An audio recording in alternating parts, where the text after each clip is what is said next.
Long before the birth of Simba and the rise of Scar's jealousy, Mufasa was a young lion destined for greatness. As the firstborn of King Ahadi and Queen Uru, he carried the weight of responsibility from an early age. But before he became the wise and noble king of the Pride Lands, he was a cub filled with curiosity, courage, and an unbreakable bond with his younger brother, Taka, who would later be known as Scar. Mufasa and Taka were inseparable in their early years, exploring the savannah, learning the ways of the land, and dreaming of their future. Ahadi, a strict but fair ruler, favored Mufasa as his successor, believing him to be strong and just. Taka, though intelligent and cunning, often felt overlooked, a seed of resentment beginning to take root.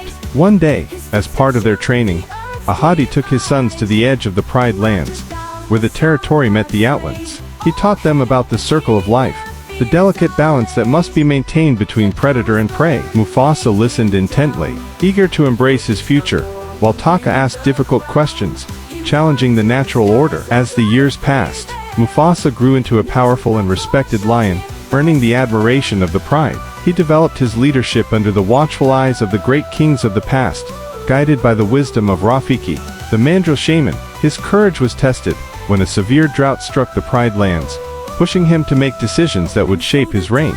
He led his pride to a hidden water source, negotiating peace with a rogue coalition of lions that threatened their survival. Through his strength and diplomacy, he solidified his place as the future king. Meanwhile, Taka's resentment deepened. He longed for recognition, for a chance to prove himself equal to Mufasa. In a fateful attempt to demonstrate his worth, he orchestrated an encounter with a buffalo herd, intending to showcase his bravery. However, his plan backfired, and he was gravely injured, earning the scar that would define him. From that day forward, he demanded to be called Scar, a name that symbolized both his physical wound and the deeper fracture in his soul. Despite Mufasa's efforts to reconcile with his brother, Scar withdrew, harboring bitterness. Scar's bitterness would one day lead to betrayal, but in that moment, Mufasa remained hopeful, believing that no matter what, family could overcome any trial. Years later, he would become the benevolent ruler we remember, a king who ruled with wisdom, strength, and compassion. But before he was a legend,